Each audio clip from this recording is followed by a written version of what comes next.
Hi everyone, Adam with eTrailer.com. Today we're going to be taking a look at the Buyers Products D-Link mounting bracket. So these are going to be ideal for a new trailer or old trailer, whether you're just making it a custom tie-down point for whatever you may be hauling.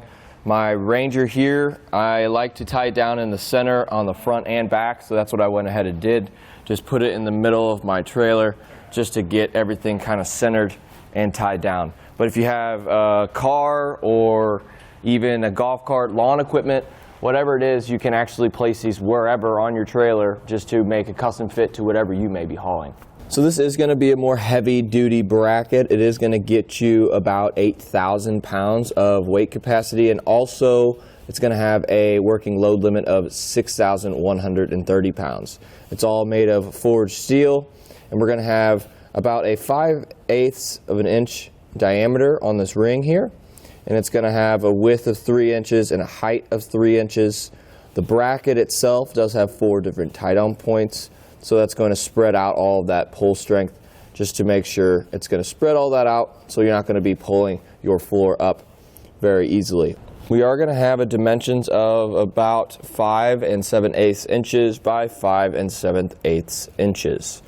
This is going to be kind of a bigger plate, but that's what gets it that larger weight capacity. And from the bottom of our plate here to this little ridge where our D-Link sits in there, it is going to be about 1 3/4 inches. So yes, the more heavy duty bracket does stick up a little bit compared to some of the recessed tie down points, but it's definitely going to be able to quadruple the capacity of some of these recessed tie-down points.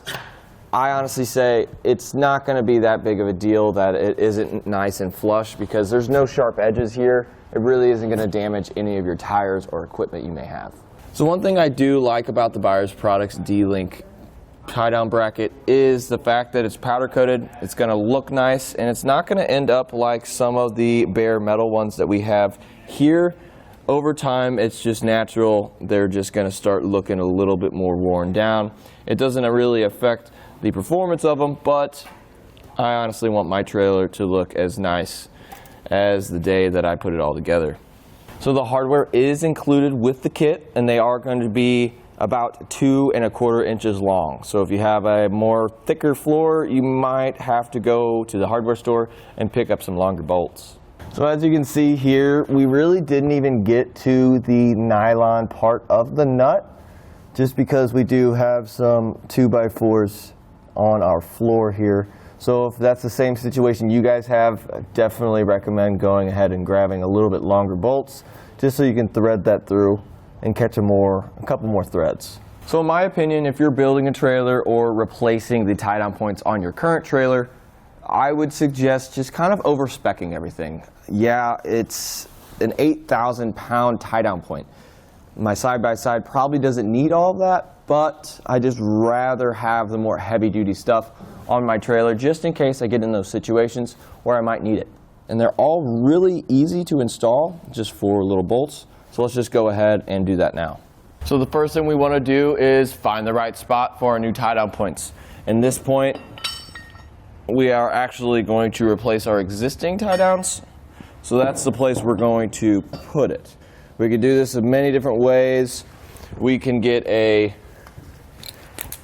maybe like a paint marker and kind of mark these, make sure we're going to get them drilled out properly and in the right spot. You can do it that way, or what I do is just kind of center it up the best you can and just give yourself a little drill mark.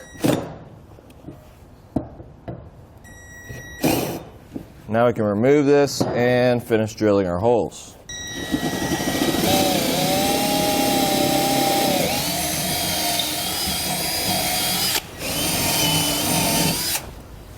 Go ahead and make sure all the holes line up. Seems good to go. And we're going to take our included hardware, put it down in there, and this little square part here is going to prevent it from turning.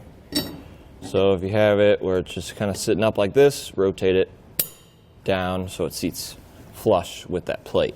So now we can go ahead and put our plate on the back. And we are going to get a nylon lock nut with our kit and just go ahead and thread it on by hand a couple turns. And you can either do the brackets this way or this way. I'm just doing it this way just because I'm going to connect these two boards of wood. We are going to use a 9/16 inch socket to tighten these down.